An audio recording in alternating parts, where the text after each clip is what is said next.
Salam damai sejahtera saudara-saudariku terkasih dalam Kristus Yesus.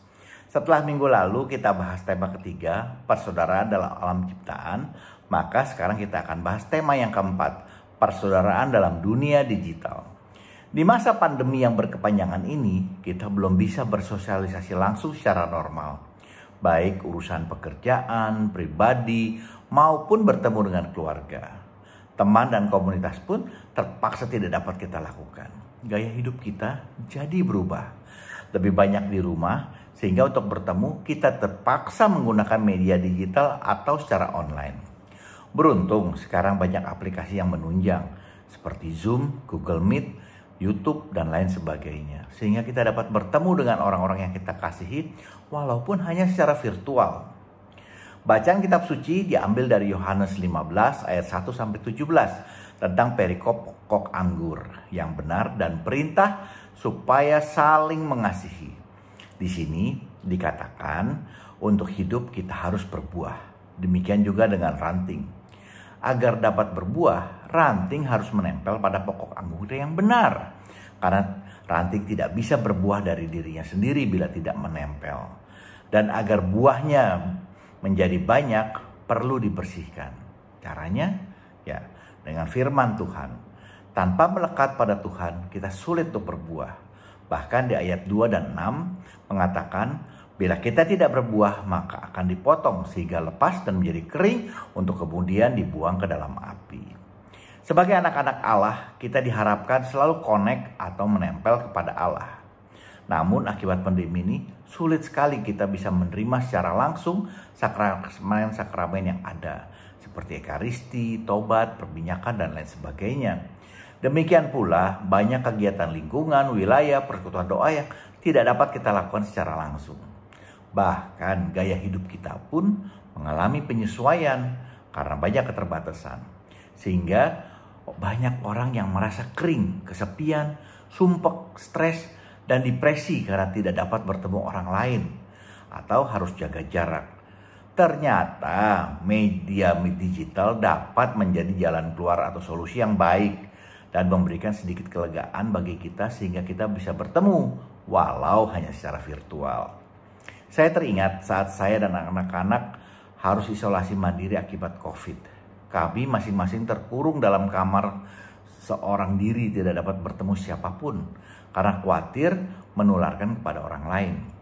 Syukur pada Allah ada aplikasi Zoom sehingga tiap malam kami masih bisa doa rosario bersama keluarga, anak-anak, dan istri sehingga mendapat penghiburan, dapat melihat dan bertemu mereka yang kita kasihi. Media digital dapat menjadi jalan keluar bagi kita semua karena mendekatkan segala sesuatu yang jauh.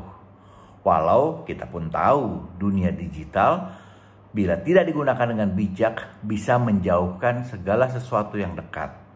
Saya pernah melihat ada keluarga yang sedang menikmati makan malam di satu restoran, tapi saya lihat semua punya kesibukan sendiri, masing-masing dengan gadgetnya.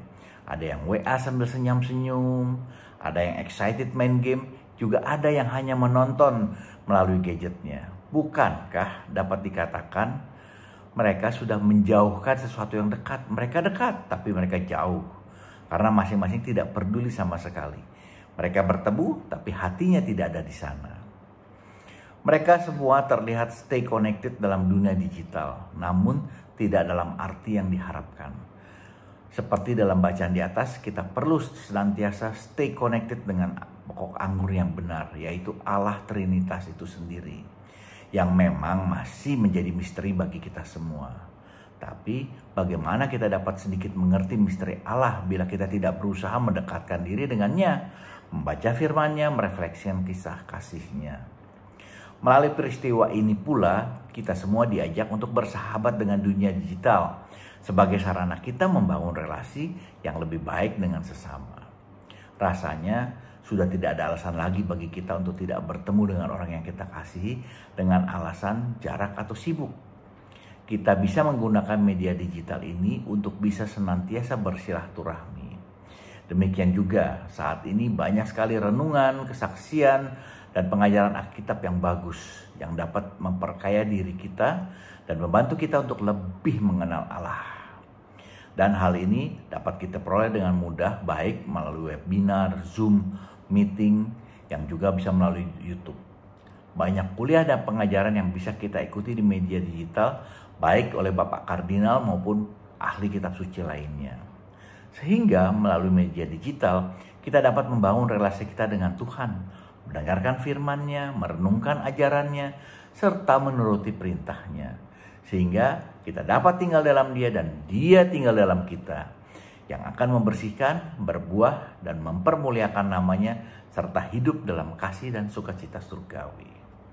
Karena kita sudah dipilihnya menjadi anak dan ahli warisnya, sekarang pilihan kita, apa mau mengatakan, ya Tuhan, saya siap. Tolong saya agar mampu melakukannya. Ingat, kita perlu tinggal dalam Tuhan dan Tuhan dalam kita. Dengan menurut perintahnya, maka tinggal dalam kasih Allah. Seperti Yesus menuruti perintah Bapa, maka Yesus tinggal dalam kasih dan sukacita Allah, serta dapat mempermuliakan namanya. Demikian pula dengan kita. Dengan menurut perintahnya, kita akan berbuah dan tinggal dalam kasih dan sukacita kemuliaan Allah. Bila ada masukan, mohon berikan komentar Anda. Jangan lupa di subscribe dan like. Juga share agar kita dapat saling memberkati. Amin. Terima kasih, Tuhan Yesus memberkati kita semua.